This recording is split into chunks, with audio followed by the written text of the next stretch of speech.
Hello everyone, my name is Joshua Buya, a trainer with the Kenya IELTS program, GMAT training program. And today we would like to welcome to this session. We'll be talking about how do you effectively use error logs in a GMAT preparation. So this is a topic which is quite familiar to many GMAT test takers. The question normally comes on how do you use it or how do you use it effectively? This is one thing that actually when I learned how to use it, it contributed greatly to me performing well. Many other talks or many other videos you may have seen or actually really mention this on as one of the things you cannot do without. You need to have an error log. But then again, how do you use it effectively? It was difficult getting one, but then again, I had to come up with one through quite some research and trial and error and seeing what can work and what may not work. Yes, and today, let me share the what I learned. And this really helped me to improve my score from a 510 GMAT score to a 670. So, and this is actually one of the greatest contributors that actually I can attribute to my improvement. So how do you use this error log effectively? So first of all, you'd like to know why do you need an error log? Or actually, in other words, what is an error log in the first place? An error log is basically just a collection of questions which you are which are not doing correctly in the GMAT, or areas or a collection of list of errors or areas where you're making mistakes or actually committing some errors that you need to learn from and avoid in future. That is the basic definition of what actually we can have as an error log. And why do you need this? This actually is error log. We need an error log simply because it will help you in actually improving in three main areas. One, you want to keep track of the problem areas that actually you, as you study and prepare for the GMAT exam. This is because there are very many areas which you can look at, be it quant or be it verbal section. There are so many areas that you actually are covering, and you need to keep track of which areas are you having challenges, where do you have the learning gaps, and which areas do you need to improve on or put in more effort or find a different way that can work for you in your studies. So that is one of the main reasons why you need to have an error log. Secondly, you need an error log because you need to get more details from the problem areas. Are you having a challenge in one topic area? Are you having a challenge in multiple topic areas? Are you actually having a challenge in the approach, or is it the concept? These may not be known if you do not have an error log, but having an error log helps you to keep track of that. If you find that you're having several questions on probability for instance, that you are not comfortable with, then actually you will notice that this is an area which you may need to put in effort. If you've used certain material in your studies for the same and still not seeing that this is an area of concern, you may need to either explore different routes or different material other than the ones you have used, or consult with somebody else on which areas. And this can be done because you've been able to get more details of the problem areas that you have. Thirdly, also you want to keep track of what progress are you making in your challenge areas. That is the only way you can know if you're growing in your study, if you're growing in your preparations, or rather you're improving as the exam date approaches. So this is actually one way to keep track, because with an error log, you'll keep note that you'll take note of the questions which you found challenging at first, but over time you become quite proficient in them. You'll actually also get to know that this area I have actually noted it 2 weeks ago as an area of concern, that area that you need to put in more effort into. You've put in the effort for a period of 2 weeks, and actually on coming back, is it still the same or there's improvement or not? Yeah. So these are the three main reasons why you need an error log. And anybody who's not using an error log, they need to start using that if they are serious students, or actually if at all their brains are not good enough to be able to keep these items at their fingertips on any given time. I don't think many of us have that ability, and therefore you will benefit from the error log. So the next question comes on how then do you use this error log? Now that you know the importance and you've made up your mind, yes, now I'd like to use an error log, or I'd like to maintain an error log as I do my preparation. So how do you go about it? So there are 4 possible tools that you could use that I know of, but I would recommend 3. Yeah. The 4 of them actually, as you can see on your screen, they're listed thereby. We have the note taking, where actually they get a question wrong. You can either, if you're using a preprovided, let's say it's official guide, the GMAT official guide from mba.com. It could be, let's say, question 153. You write that down as on your notebook. Question 153, this is the area that I'm having a challenge with. Next question can be question 621 or whichever.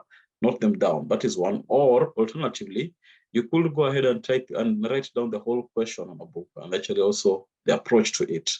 And actually, you cannot be visiting or actually flipping your books periodically to take a look at what you're doing, to take a look at which areas were difficult and how is the progress this time around, and over time, are you making any changes? It is quite rudimentary, and that's why actually I wouldn't recommend this one as one of the tools, because it's rudimentary, and secondly, also it takes up so much time, and thirdly, it really engages so much of your brain that you actually need to free up for. You need to make efficient use of your time and also your brain power. So you may not need to spend so much time doing that. Instead of that, you may actually put in that effort in a different platform. So the second one, which I would recommend, but not at the highest top of the list, is the GMAT Club. For those of you familiar with the GMAT Club, it does have actually a feature that actually keeps track of the questions you attempt. So with the questions you do on the GMAT Club, if you've logged into your account, to actually be storing them for you in the error log section.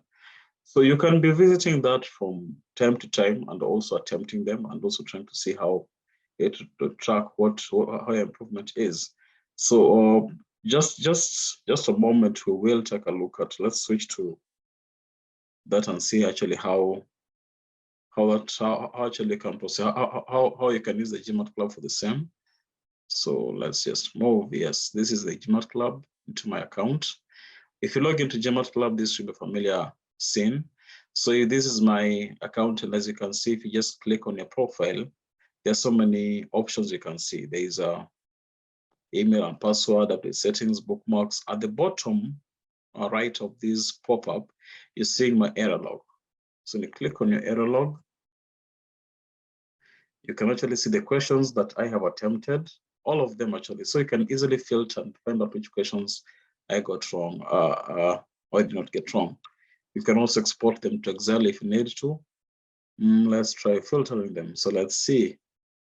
It's been a while since I was here. Oh, yes. So you actually can click on all sections. You can click on those which you got right, or those with the notes, rather, or those which don't have notes. For instance, if you click on those which have notes, as you do your questions and actually attempt the answers, you can see that there are those which have notes that you can put in. Let's try and take a look at this. This was done quite some years back. So, well, it is the notes, my notes on the question itself. Then there are my notes. So you can take a look at these from time to time also as for revision on the GMAT Club, but that's not the focus for today. Today, I would like to look at how to use our error log. So we want to filter out on this other end. We want to see there are questions actually there. There's actually the show button. There's a white one, which I think is for all of them. So if you want to look at the ones which you got correct, click on that to show the correct questions. We're on review just to see which questions did they get correct at some point back, and if you have to come back again, would you get this question correct? So this is one feature which you can use to do that. Then you can look at also the questions which you got wrong. It has the pink or a red color button, and then also so you can actually be able to go through these questions and attempt them a second time. You can also go ahead and filter them in terms of section. Is it reading comprehension and verbal? Or is it under problem solving? So you can filter them further, and you will be able to see the questions which actually you got wrong and attempt them. So so this is actually also, you can proceed further to look at the difficulty levels, the low difficulty questions which you got wrong. Then you can look at also medium difficulty questions you got wrong. Yeah, just going through them and then attempting them a second time. Yeah. And then now also you can also look at the high difficulty questions. It's pretty much what you have on the GMAT Club filters. You can also do the same to the error log. This is actually another way that you can go about it. So everything that you have access to from your forum, that's the same thing also you can can actually do. This one also, I would recommend this, but it comes least in my recommended tools because it's a bit difficult to keep track of which questions you got wrong some time back, and then again this time around you're getting them correct, or you got them correct, but this time around you're getting them wrong. That is contrary to number 3 of the reasons why you use the error log to track the progress on the challenging areas. So if at all this question was actually a challenge some time back, 2 weeks ago, and it's a longer challenge, GMAT Club doesn't provide a feature for you to be able to change this to, it's no longer that difficult. So for that reason, it comes least on my list. It comes actually as the lowest in my recommended in my recommended tools for the error log. So next we have actually the spreadsheets, the use of spreadsheets. You can use either an offline one or an online one. I think the Google Sheets being the free ones are better because also at the same time you can access them from any platform, either your smartphone or also online. This comes number 2 in my list, and actually the reason why it comes so. Let's just do a demonstration. How can you use spreadsheets to create an error log? So there's one actually which I had done a bit just for demonstration purposes. Let's see. You're watching Success with Bob Mwiti Show, presented to you by Appstech America. Appstech America is a consulting company that helps immigrants find amazing higher education and job opportunities in the tech industry in the United States. You can find our programs by going to www.appstechamerica.com. Appstech America, we wake you up to the unlimited potential within you. So yeah, this is an error log that I was creating. So it's a spreadsheet. Just open on your own account, a spreadsheet, and then you can have 3 columns. The first column can be the challenge level of the question itself. So these are questions you got from, for instance, from GMAT Club, you can copy the question and bring it here. Then just paste it here. Yeah, this is the question itself. And then what you want to keep up within the error log is more or less the approach, not the answer. You're not interested in the answer, but more or less what is the approach to get the correct answer. So this is a question which you'll be able to see. So, and also there are also on the first column, I have the challenge difficulty levels. There's easy, there's a bit challenging and very challenging. I avoid the use of the word medium difficulty and very difficult because it somehow has a psychological effect to you to not want to actually probably make it more difficult than it may be, or make it more difficult yet you can learn it. So just I call them as challenging, and challenging. This means this is a challenge which I need to overcome. So it also motivates me to work towards overcoming this challenge.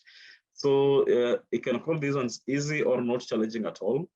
Then you can call the ones of actually which is still found to be challenging, can be a bit challenging, which means you know part of the approach, but then again, you don't know the whole of it. There could be a part about this question which you still don't know. Then very challenging. These are questions which you really struggle to approach. You may only know maybe the topic that you are handling, but then again, even the approach to use is a problem, or even actually just thinking. It could take you more than 2 minutes if you're to have this question to solve.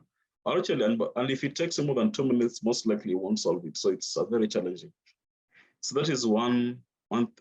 This is actually how you can organize a spreadsheet. So you mainly have 3 columns: the challenge level, the question, and the approach.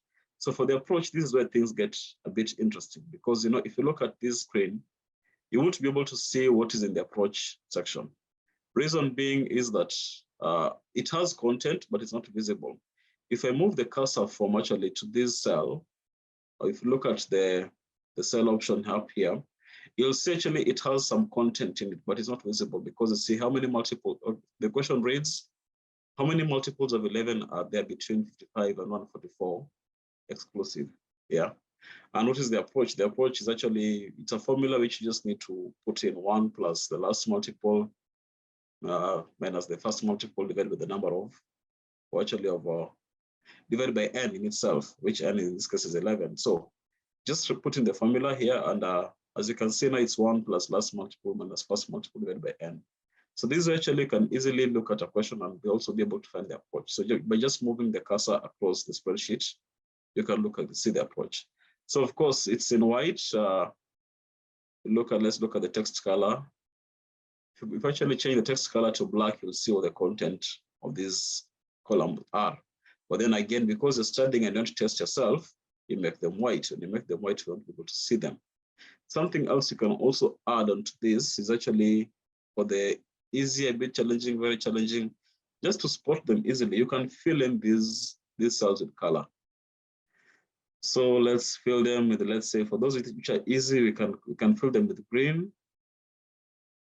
Yeah, for those which are a bit challenging, they can be yellow. Yeah, which means this is something you can need to work on. Then those which are very challenging, they can be red. So this is, we put this because actually now this one actually gives you the ability to be able to trace your questions. Let's say, for instance, this question, the last question which you have on this sheet. If you have actually the question, let's try and let's just take a look at it. The remainder when n is divided by 18 is 16. Given that n is a multiple of 28, how many integers between 0 and 18 inclusive will be the remainder when n divided by 4 is divided by 18? This is a question which is still very challenging to me. Let's say that is the situation. And this is because actually, even by just reading the question, we find that, yes, we can place it in divisibility and remainders and whatnot. But how do you approach this question? This is a question which, if I try and recall from my mind how to approach this question, and I'm not able to get that one, then actually that's when I can go to the next cell without even wasting so much time on trying it out. I just go to the next cell and see, write n as a multiple of 28, that is 28n, and equate it to 18q plus 16. Divide all through by 4, and then find the remainders of if the quotient is odd or even. That is, q is equal to 2n or 2n plus 1. So that is the approach that needs to be used, then I can try it out. So if actually I come back again, let's say for very difficult questions such as these, you need to try them at various intervals, yeah?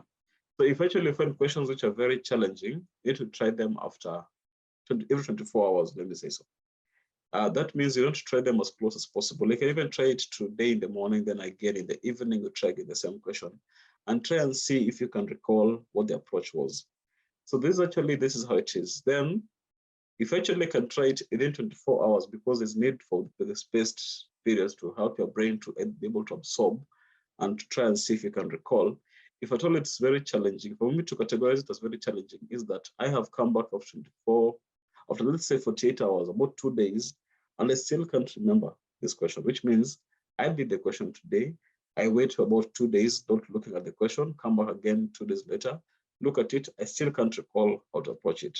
So therefore, it will be another very challenging section. If at all it's a question which now I come back after 2 days, and I find actually that I remember part of the approach, equate these two. Should equate these to what? Is right 18q plus 16 is equal to, okay, that's part of it, but it's still difficult. If at all I can recall about half of this solution, let's say even just the first part, write n as a multiple of 28, that is 28n, and equate it to 18q plus 16. So if I can recall that is 28n is equal to 18q plus 16, then I can't remember the other parts, like divide it by 4 or everything. It will still be like, if I can't remember like more than half of the approach, it would remain as a difficult, not difficult, but a very challenging question to me. But if I can remember actually more than half, but there's a small part remaining, then actually I can change this from very challenging to a bit challenging. So this one now it will change to a bit, just type it, a bit challenging. Then we change the color from red to yellow, yeah. And therefore now it can be able to move.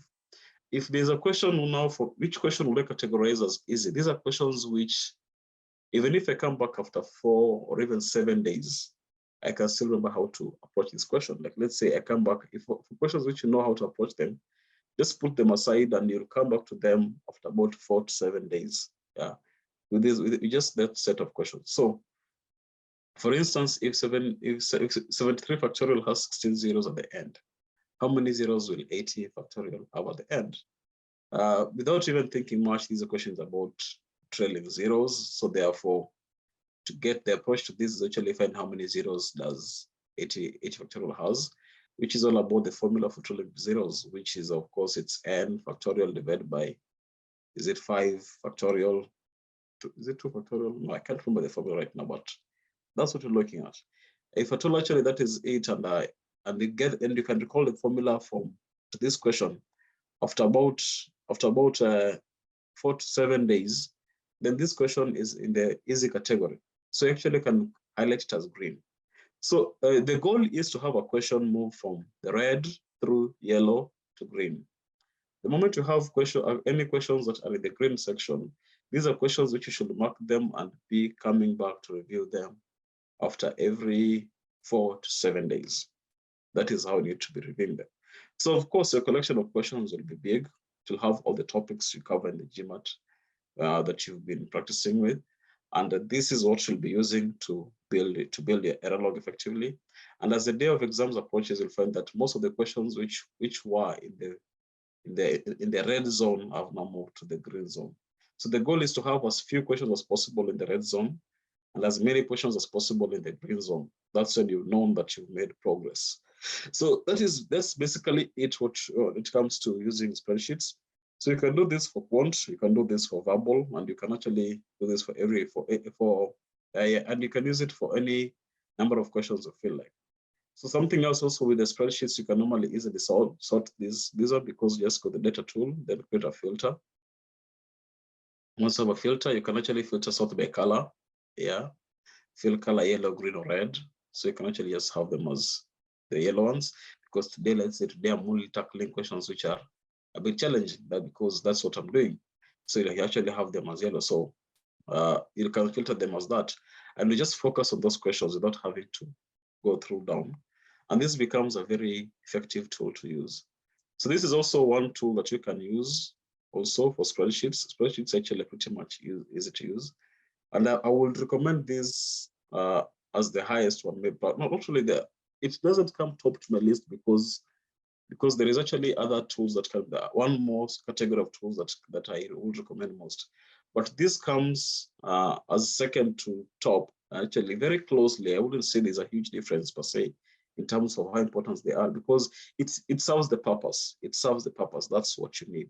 It serves the whole purpose of knowing which areas are challenging and also tracking your progress on the challenges. All the three reasons we need to have an error log, it serves the purpose. So this also comes essentially it's still number one in the list. It ties with the other one, but the reason why I would actually not put it as number one by probably about 0.5 points is because the third tool that you can use are basically now the workspace, the online or actually the digital workspaces. These are basically just tools that can be used to do so.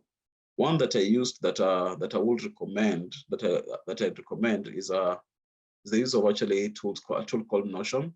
Notion is an online, it's a free tool. There's an online version, a desktop version, and also you can use it on your phone. And the same time also, just as spreadsheet, you can access it from any platform. The same thing also with the workspace. So for the spreadsheet, one thing I've not mentioned but can be done is that once you've saved that to the spreadsheet, you can also have the link on your mobile phone. And even if you are using a smartphone or during a free time, you can still be accessing your error log and trying to go through them and accessing it. So that is also another benefit, or it serves the purpose of having an error log. So it allows you to access your questions as often or in almost everywhere, carry your questions with you everywhere without having to set time to study. And that's what the purpose of an error log is supposed to be. In case you're in a noisy place, can you think about how to approach this question and solve it? If you're in if let's say you're very hungry or very tired, can you probably just try and look at the easy questions and see how easy they still are to you or they're difficult? So that is basically what actually you can do with the portability of an error log. So the last actually on top of my list is I call it the online workspace tools. I used one called Notion. Notion is a free one. It's available online. You can get it. You just go to online. I just search it. There's a free version. There's a paid version. So let's try. Let me see if let me just switch the screens a bit, and then let's open a new tab. Notion is a, yeah, so Notion, if you just go and do a quick search, be able to see what Notion is. Notion on the workspace, on workspace, yeah. This is it. So just go download it, install it on your device, then you can create it. So already I had logged in, and this is actually the online version of what I was using. So getting started, let us go. It's my account. Let me go to the desktop version because it can actually easily also link with the desktop. So yeah, I think this is, let me,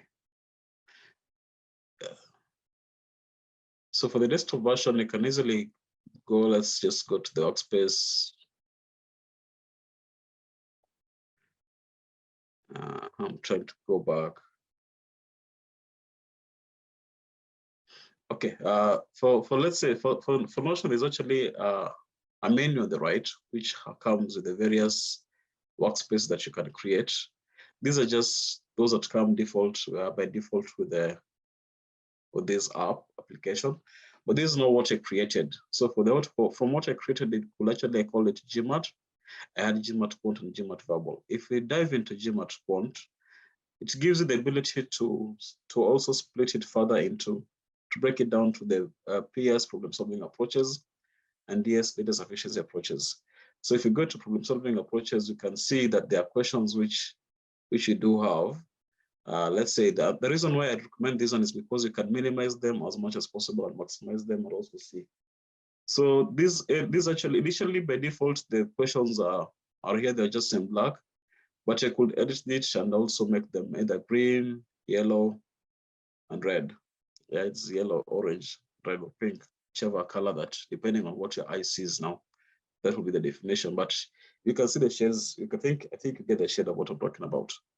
So for areas which I'm comfortable with, I put them under green, and I also like put them down. So for instance, now for this question, the reason I like it is that you can actually pick a question and then just take a look at it without even having to look at, without even knowing what the answer is. Get a question, read the question, the same questions you had, yeah. How many multiples of 11 are there between 55 and 144 exclusive? Yeah. So if you actually, first of all, try and recall the answer to it. If you can't recall the answer, just click on this button, and it shows the approach should be 1 plus last multiple minus first multiple, but with the number itself, which is 11. That's the first one. Okay. If I didn't know it, then it can change now from color from either green to yellow. So that is now an editing feature, which can now, which now comes to this and say the yellow, orange. It's an editing feature now which you need to do. So now you may need to learn a bit about Notion. It's not difficult, it's simple, and also it's a bit quite some work, but I like it because you can put in the formulas as they need to be in mathematics. Yeah. The next question will be, which of the following is equivalent to root of 21 divided by 6? Yeah. So if you can't recall the approach, then actually click down to write the numbers to smallest root forms, and then you simplify. So that is the approach that you need to use. That's basically what you need to use. So if these are now the areas which I'm comfortable with, I can respond to them anytime, any day, without much challenges. So for areas which I'm comfortable, but there's still some challenges, they are in yellow. So for instance, now these are the questions. So when you can minimize them, you can expand them, as you can see, and they are all in yellow. So, and at the same time, if actually they become less challenging, they can now move from this section to the green section, which is just, you can just change the color, and then now you can move to. So let's say change to green, and then also something else you can do. Once it's changed to green, you can see the color, then I can move to, just clicking. I can move to again, so GMAT, but then again, where is it moved to? It may have moved to the comfortable section or not. I hope it has gone to the comfortable section. I'm not so sure, but yeah. But in case also something else, you can just drag and drop. Say just drag this one and bring it there to move, and also take all the and take all the values are the same. So that's also another feature that it has. So for those which I still have challenges with, there they are. So if actually I'm able to move to address this in about 47 days, about 4 days, if I can respond to a question in 4 days accurately without challenges, after coming back, by 4 days, I mean I try today, get a challenge, find out how to solve it, come back 4 days later, then I find that I'm able to solve. Come back tomorrow, find that I'm able to solve it, come back 4 days later, I'm able to solve it.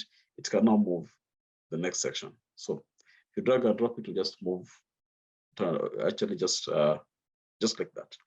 So this is actually one tool. This is actually the tool that I used most. It takes some time to create the questions, but it works well. Works quite well.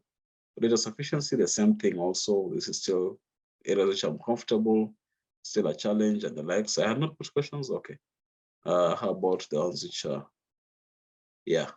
Oh yeah, there are questions, yes. I don't just loaded yet. Okay. Now I have them.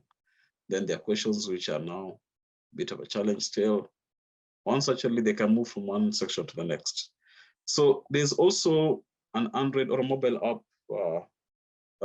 version of this, which also you can use on your mobile phones. So that's maybe I will just want to try to quickly demonstrate on the same, just do the same. Also, the same can also be done for verbal. So,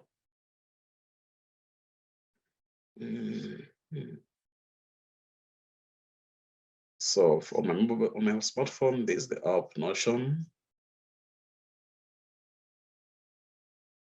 As you can see, also it just opens up as it's supposed to be. So you can go back, then let's go to GMAT, either quant or verbal, or this way it moves to. So this question can be moved up into GMAT quant. I've just moved it. I've dragged it just from my mobile phone. And as you can see, it synchronizes it synchronizes with actually the desktop app, and also you can log into your online account and still access it. So you can look at the questions you're comfortable with, and you see the user interface is also very good compared to what a spreadsheet may offer. I can actually just tap on a question, it drops down, look at it. So this actually gives you access wherever you want to. It takes time to create this, but once you have it created, it gives you a very robust tool that you can use to augment your studies. Yeah. So that's basically it on actually when it comes to actually training on actually effectively using error logs. And so you can choose whichever you feel you can use. If you want to use Notion, you can just go online and download it. There's a quick tutorial about it. It doesn't take so long to learn it. Just go ahead and it also look it up online on how to use it and build it to the comfort, to your own comfort. If you prefer to use a spreadsheet, then also you can use the same. You can also be seen how you can use it. Go ahead and do it. And in case you have other options that you may also need that also may not have mentioned in this video, why don't you put them down in the comments below, and also you can see if you can actually and others can learn from them, because we're here to learn. Learning never stops. And these techniques, you can use them in anything that you do, not only the GMAT, but any other thing that you're trying to study. And also if you want to be very good at something. So yeah, so I hope this video has been helpful. If you found it helpful, you can give it a thumbs up so that other people can also be able to get it. You can also share with other people on other platforms. You can also maybe just subscribe to this channel if you found this helpful, also to get more tips that maybe that will be giving in future. And what else could I say? You can also enroll to our training program, where actually we teach you the approaches that you can apply to be able to GMAT scores, both quant and verbal. So with that said, thank you for spending time and staying to the very end. And my name is Joshua. See you again next time. Goodbye.